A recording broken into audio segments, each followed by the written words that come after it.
Hi everyone, I don't know if this is live or not. So if you let me know if you can hear anything, that'd be handy.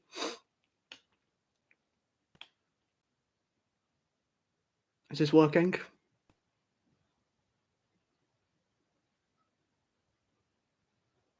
Someone do tell me if you can hear me, otherwise I'll pause and try and figure out what I'm doing.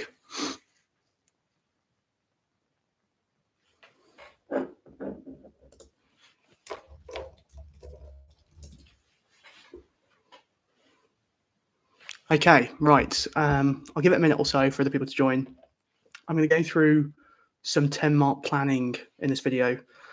Look at the kind of things that we can put into different themes, different questions that might come up for the verse set texts. If you want the resources I'm going to use, I'm just going to go through the English prescribed texts. Then you can go to my website and there's a little banner at the top for you to download the English. Just give it one more minute and then I'll make a start.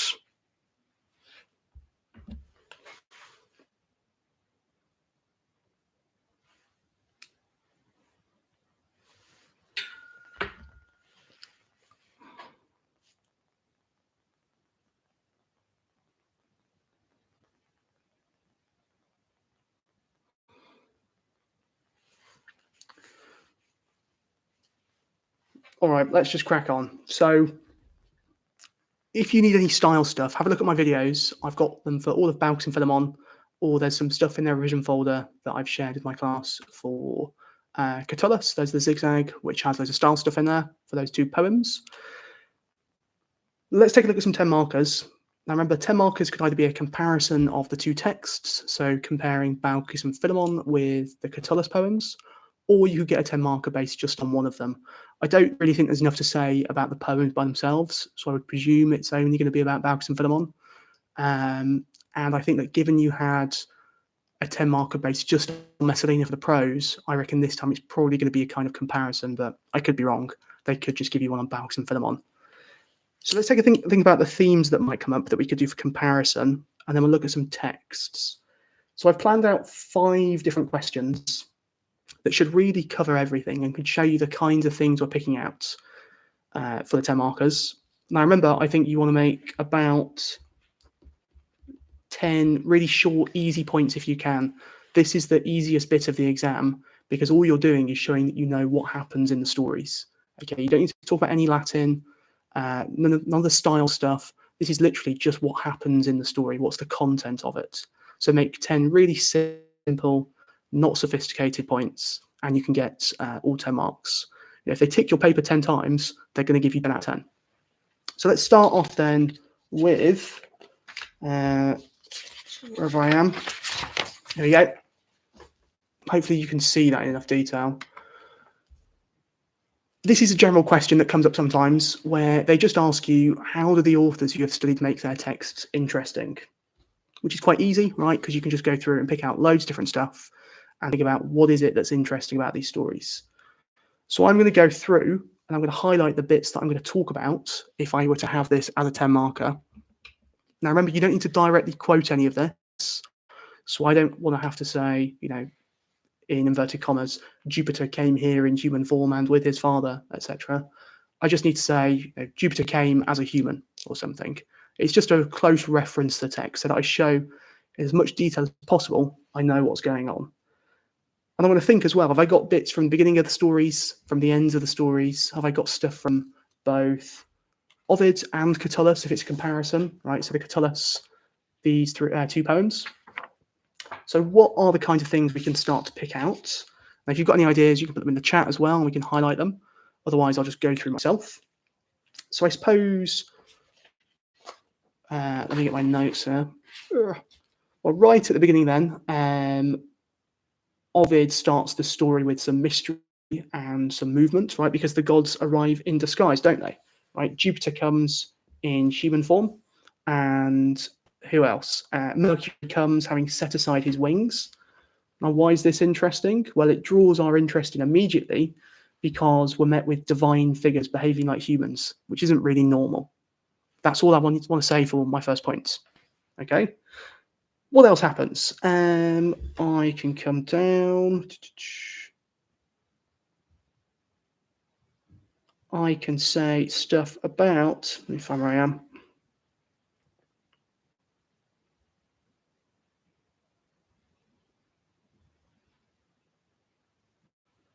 I could talk about how bars shut 1,000 houses. They approached 1,000 houses as well. So this first bit as well, I could talk about how the repeated rejection by 1,000 houses. Notice how I've used that specific number as well to show I know the story really in detail.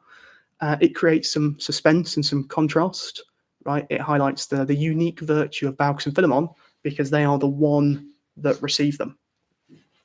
What else have I got? Well, I get some of the stuff as I go through. So section 2 is about how the gods welcome them. Is there anything interesting here? I could talk about the Xenia, right? They show really good Xenia, which is quite interesting. So I could say that Philemon orders them to relax their limbs on a couch. Baucis prepared a rough woven cloth. So I could say that even though they've not got a lot, they still give to their guests, showing Xenia, which is quite interesting.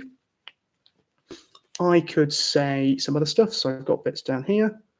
I could say we get quite a vivid description of domestic life. So where's this? This is here. Baucis brings a fire to flames, right, with her own breath. She strips a cabbage of its leaves.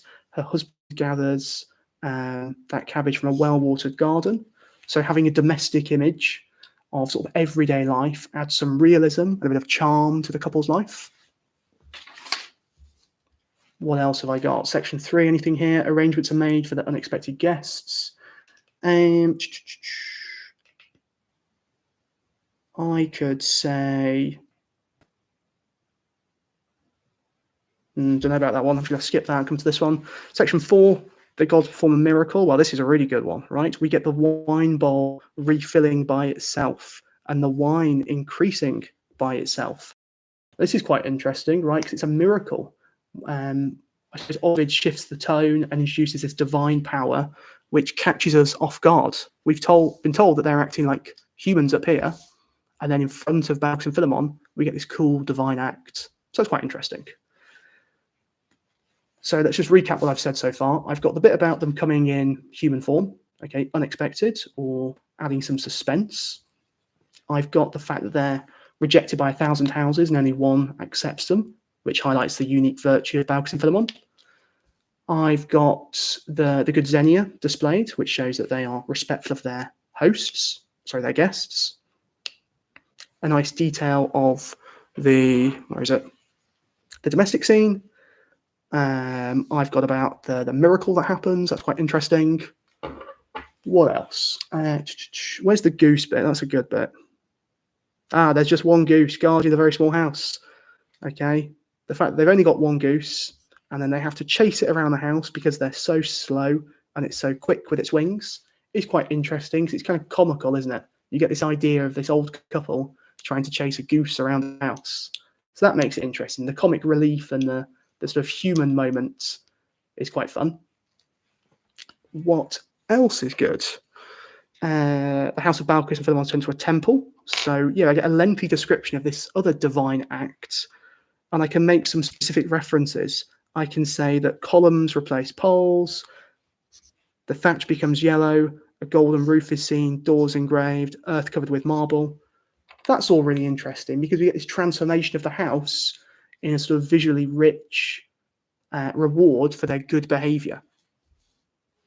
Section 6, anything at the end that's interesting? Yeah, I suppose some stuff. Their final metamorphosis, where they change into trees. I mean, that's unexpected. Where is that? So they're guardians of the temple. Baucis noticed Philemon growing leaves. Philemon noticed Baucis growing leaves. So the fact that they have this sort of poignant ending to the story with a mythical flourish makes it interesting. So what have I got there? How many points have I got? I've got 1, 2, 3, 4, 5, 6, 7. Okay, someone help me out. What else can I talk about? So I have nothing for section 3 here. Arrangements for the unexpected guests.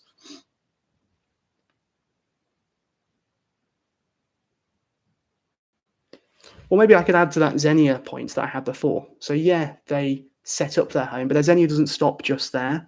They also give them a special blanket that they only use at holiday time. So that's really respectful of the gods, because they're giving them things that they don't normally use, that are reserved for, holiday time. I could talk about the fact that humans and gods have managed to have really long conversations because they've whiled away the hours with these conversations, and they've managed to almost trick the gods, right, by preventing the delay from being realised. They've tricked them into not noticing that they haven't really prepared for these guests to arrive. So that could be a nice point. So see there, for my 10-mark plan, have I got a pen? I do. I've got 1, 2, 3, 4, 5, 6, 7, 8, 9. I suppose I could beef up one of these points. 9 sort of things I'm commenting on that go through this whole passage. Now, if it's a comparison, I don't need 10 just Baucis and Philemon. I can also look at the Catullus poems. Reaction of band P to miracle of wine replenishing. Oh, Baucis and Philemon. Yeah, so the reaction of them. Where is that? Yeah, they are astonished by the strangeness, and they give this religious devotion sign, right? They put their hands facing upwards. They begin to form prayers. It's kind of funny, I think, that they see this happening, and their immediate thought is to start praying to the gods. So on the one hand, it shows their piety. It's also comic relief at how they've reacted to this wine pouring in front of themselves. So that's quite a nice bit. Let's look at Catullus, see what he's got. Anything interesting at all? These poems a little bit weirder. So poem 50, The Sleepless Night. This is where he's talking to his mate Licinius, and he's saying how great a day he had, and he wants it to happen again. What have we got? Well, the fact that it's directly addressing him, right? Talking directly to Licinius in this letter makes it quite interesting. It feels very personal and adds a sense of intimacy as well, I suppose. We get some interesting bits with really detailed sections as well, where he tells us that they wrote trivial verses, they exchanged lines between each other amid jokes and wine. All that detail is quite light-hearted, and it shows a human moment, which is interesting. You could mention that the sudden shift is quite dramatic, which is interesting in itself, isn't it? Right? It starts off as sort of reminiscent at the top, and then he goes into this quite dramatic mention of his uncontrollable frenzy and being unable to sleep. Right? He tossed about the whole bed. What else is there? The bit at the end as well, he makes reference to Nemesis, the goddess, right, and says that she's a violent goddess. So that divine reference adds, on the one hand, a humorous note, but it's also quite threatening, so adding some tension. So you can say it's interesting because he starts it off remembering what happened and then ends it on a sort of on a warning note. Anything about poem 13? Well, it's a short one to his mate Fabulous, where Catullus expects him to provide most of the meal. You could say the fact that it's a mock invitation, isn't it? It's kind of bad Xenia. He's not a good host. And the fact that it subverts our expectations of a generous host by asking the guest to bring everything, a meal, a pretty girl, wine and wit, and all kinds of laughter. That's quite interesting because you're not expecting someone to request all those things. What else have we got? There's a twist at the end as well, right? He offers, where is it? For I shall give you perfume, which all the goddesses of love and the gods of desire have given to my girlfriends. Right, this is a weird bit to add on. It's kind of comic and surprising that this is what he says he's going to offer to Fabulous in return. Is it best to avoid sexual undertones of poem? No, I think you can do that. That's fine. When I look at another theme in a second, one on relationships, that's the kind of stuff that I pick out for that one. And you'll notice as well, as I'm going through these questions, I'm picking out similar things for each one. I'm just using them in different ways and making sure that I stick to how's it interesting for this question. Okay. For this bit as well, I suppose finally, you can say the fact that the perfume's from a goddess right, to Catullus' girlfriend adds some mystery as well, which is quite interesting. So yeah, that's how I would go through and think about, oh God, I've lost my papers. Think about a 10 marker, right? I'd go through all the English. I try and pick out bits from all the way across it. Okay, let's look at another theme. Big one, right? If any theme's going to come up, I reckon it's probably this one, hospitality or Xenia. So being a good guest, being a good host. How's this one shown? I think this is a good theme because it comes up in both poems, both the Ovid one and the Catullus poems. Let's just whiz through quickly, see what I've got. Well, we could mention to start with that they visit 1,000 houses, but they are rejected by 1,000 houses. So it shows the widespread Xenia of most people in the town. We can say that, what else? How do they enter the house? Don't they enter it with, yeah, they enter the lowly doorway with heads bowed. Is there anything interesting about that? Probably. They show that they behave well when they're visiting a house for the first time. Okay, that's quite good of them.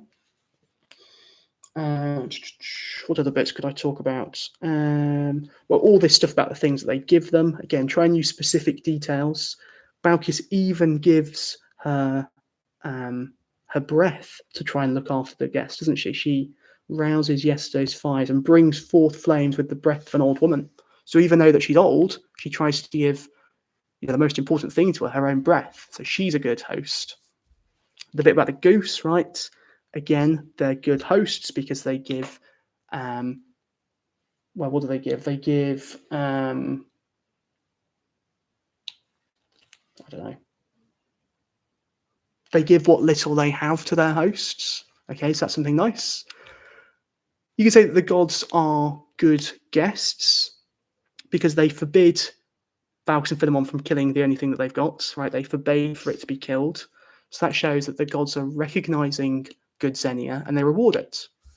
You talk more about the reward and say what happens to their house so that good Xenia is rewarded in that their house is transformed into a temple, and add all those details.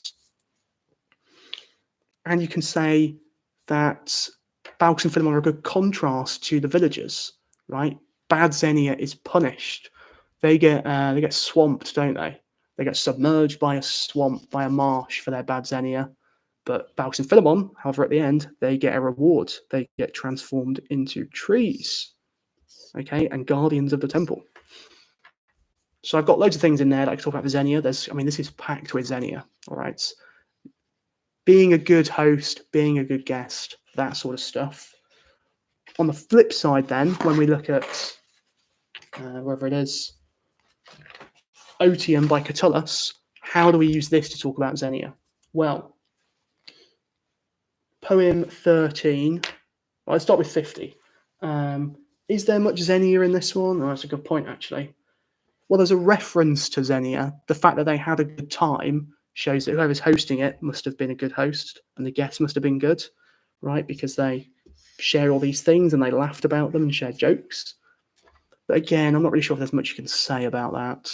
Poem 13, however, well, this is good because it mocks Xenia, right? This is very bad Xenia, right? Expecting your guest to provide most of the meal, dreadful. You could say that he expects his guest to provide, this is Catullus, he expects his guest to provide lots of different things, like a meal, a pretty girl, wine, wit, laughter, whereas he will only provide a bit of perfume. So you can say he's a bad host because he's not being fair in his reciprocity for what he's asking for in return. You can say, reading a comment, they are good guests because they replenish the wine. Can't resist behaving like gods. Yeah, that's a nice point for Baucis and Philemon. What else have you got?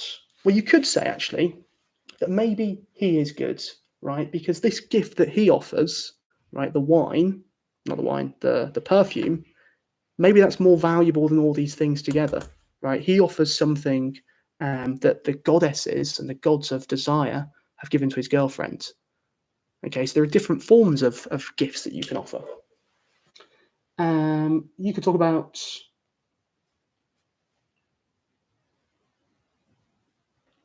That's probably it. Okay. But there's lots in these two poems that you can talk about for Xenia, right? For looking at how guests are good, how hosts are good, and the reverse in Catullus, how they're not, how they're bad. So that's a really nice comparison between the two.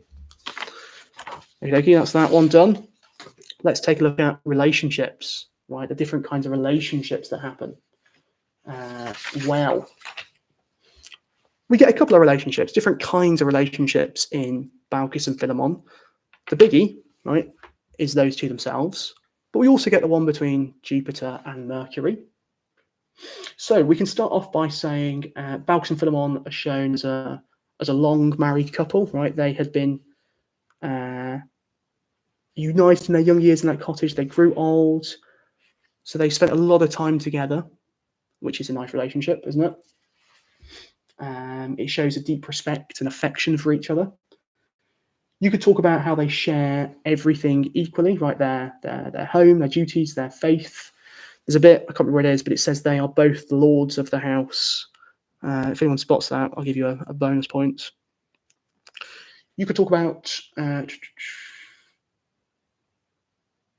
that their relationship is quite simple, but that doesn't make it any less, less important, right? Even though they have only a few things, they still manage to have a good time, right? I.e., they've only got one goose right over there with its wings. They've only got, a blanket they use at holiday times. That doesn't negate their relationship status. Look at their final goodbye as well, when they both say, I think it's Wale Conjunx, so farewell, spouse. The fact that they say the same thing to each other and at the same time shows that their relationship is summed up by their love for each other, because the final thing they say is the word for each other, husband or wife. Anything else on here that we've got?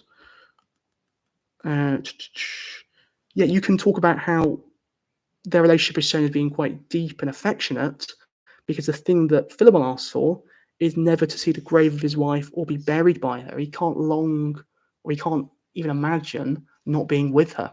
So that's quite a nice thing that you could talk about. Again, lots of relationship stuff. The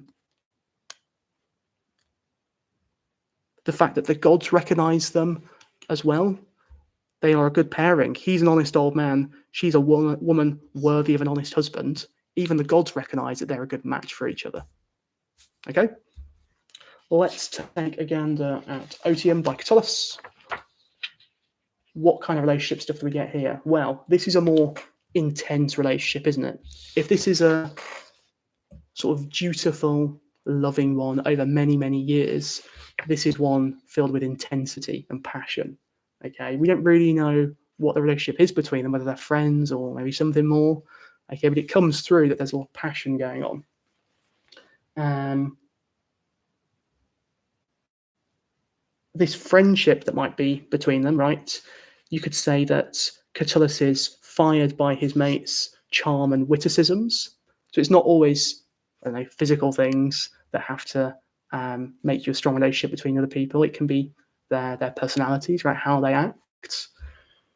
What else do we have? You could talk about how Catullus presents himself, I suppose, as quite relentless, and he's longing to be with Licinius, which shows him to be quite obsessive. So he talks about how he tossed over the hotbed here so that he could talk and be together. He's got almost infatuation with his friends. You could say the relationship kind of appears unequal, doesn't it? In the last one, this is a very equal relationship. Here, we only hear from Catullus, and it's very one-sided. He's really wanting this reply from his friends, and he wants to spend more time with him. Licinius, however, we don't really get that same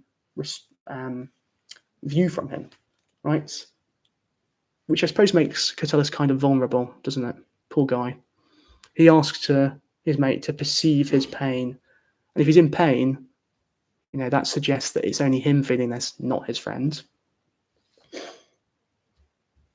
And the closing remark, right, where he invokes the goddess Nemesis, he says she's a violent goddess, beware of her. That suggests he feels, fearful of being ignored or rejected. Right, so a very turbulent relationship this time, as opposed to one of unity and respect. In poem 30, right, it's a bit more playful and teasing than emotionally deep, isn't it? But it still shows some familiarity between them as friends. Maybe a kind of cheeky friendship, isn't it? Right? He suggests, you bring all these things, I'll bring I'll bring the perfume. So that's kind of cheeky and a bit sort of, full of banter. The reference to his girlfriend, right, is, I don't know, a little bit of intimacy that's hinted at. It's sort of like trying to slip in there, by the way, I've got a girlfriend, in case you're asking, which is kind of humourful. But overall, I suppose their relationship in this one is a bit more entertaining, and it contrasts quite well with Ovid's elderly couple, who their relationship is built on sort of mutual trust and respect and unity between them.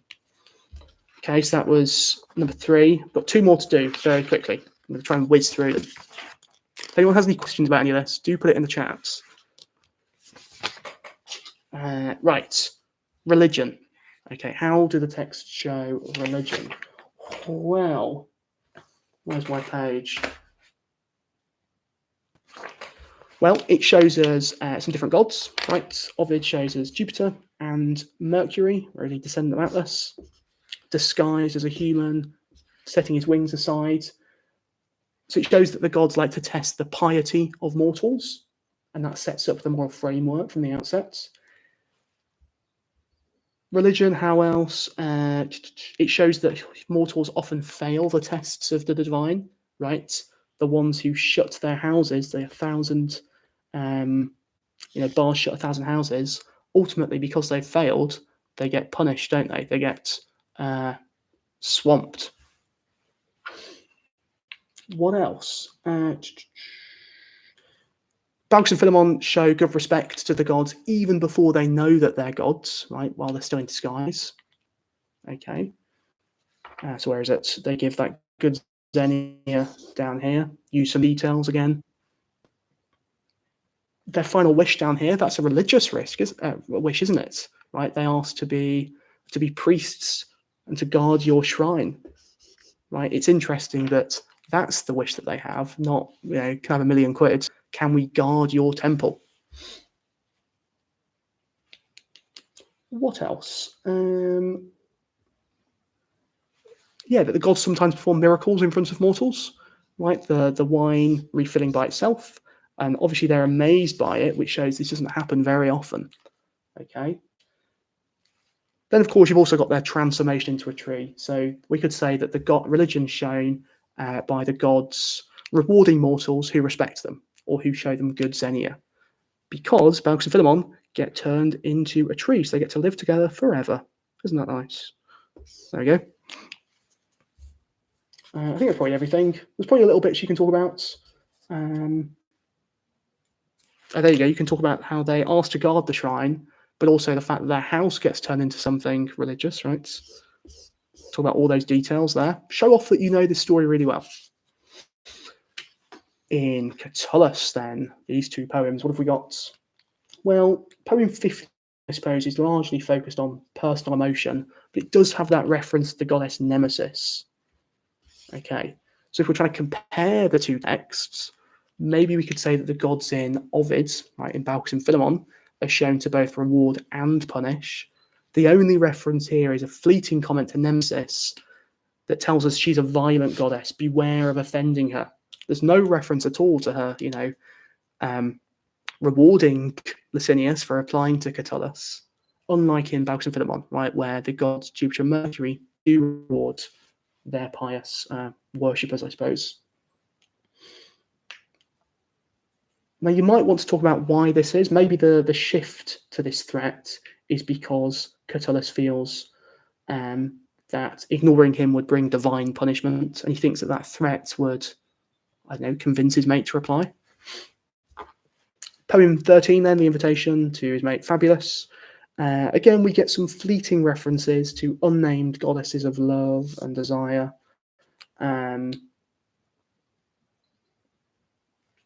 I suppose religion here it's not moral or serious, but it's kind of light-hearted, and it shows that they give gifts to people, doesn't it? Right? It shows that Catullus' girlfriend got this perfume from the gods and goddesses.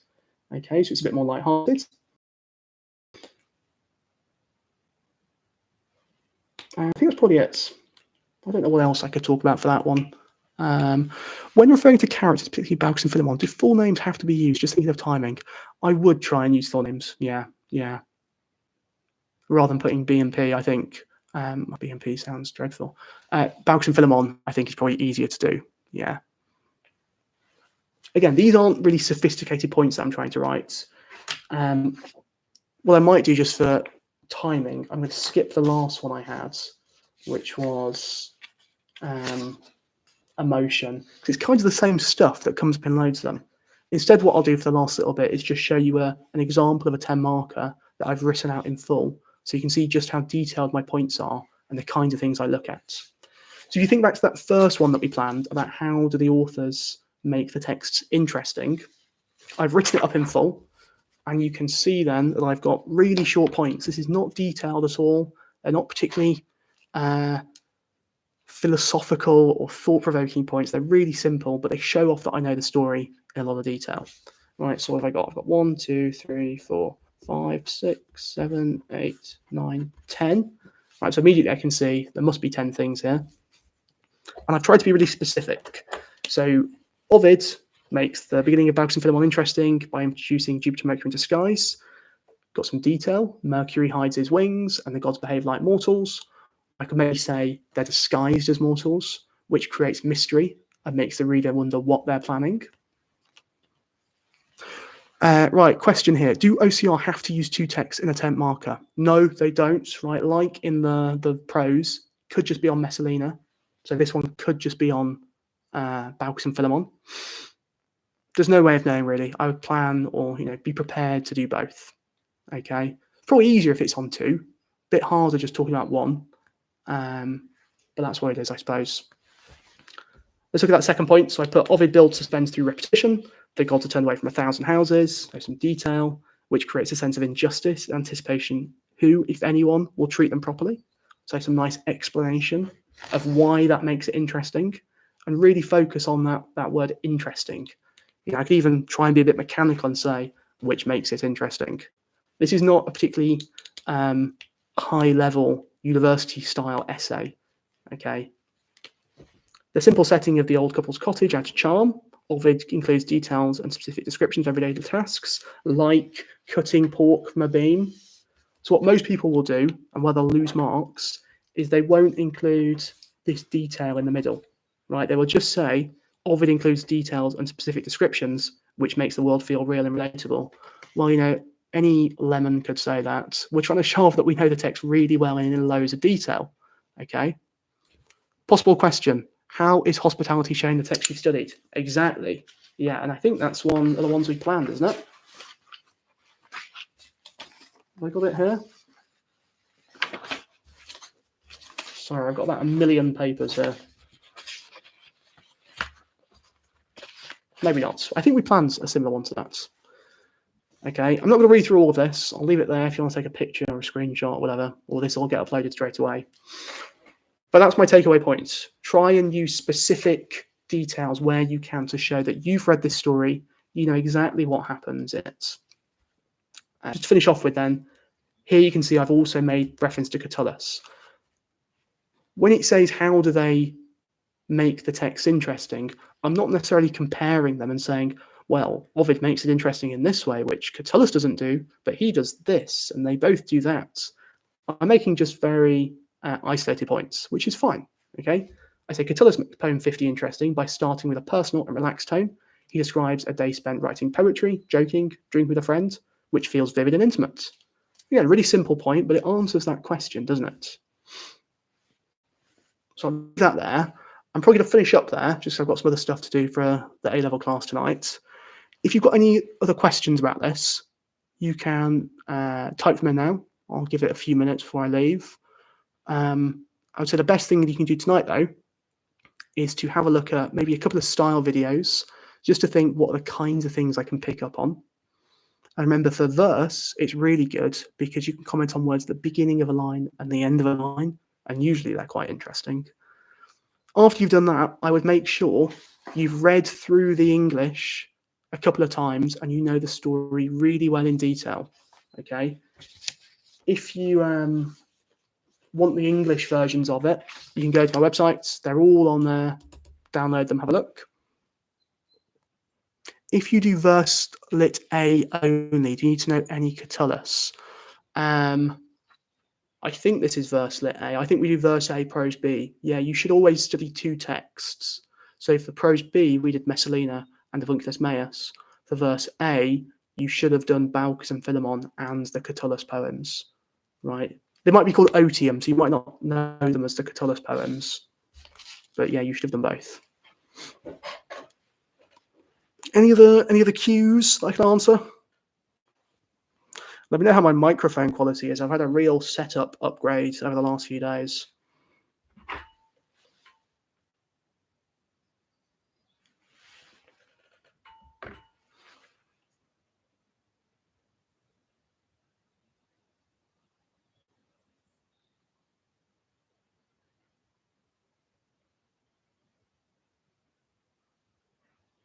Odd question, but how long of the papers are they actually marked? Well, I know for language, they're doing the standardization tomorrow, where they sort of check through the papers and look at the mark schemes and put the final mark schemes together.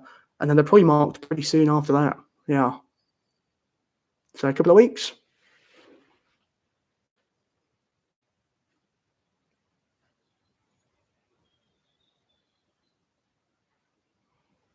Right. Well, if that's it, transcript's much better with a new microphone. Thanks. But if that's everything, I think I'll pause there. If anyone's got any last minute questions, drop me an email. I'm on duty tonight, so it'll be a late one. But have a look through the stories. Don't stay up too late. Get a good night's sleep. Have some breakfast. Think the exams at 9. Yeah, that kind of stuff. Wishing you all the best of luck. And then Latin's done after tomorrow. You'll be free.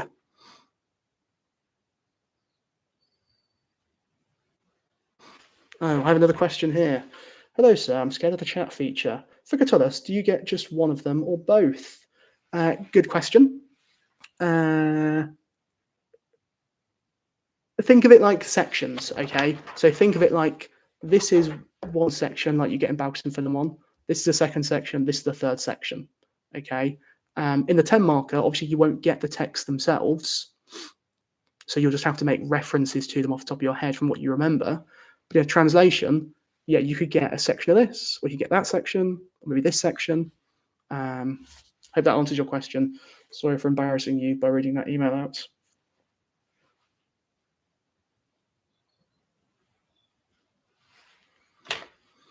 Okay, right, I'm going to finish there. See you later, team. Best of luck.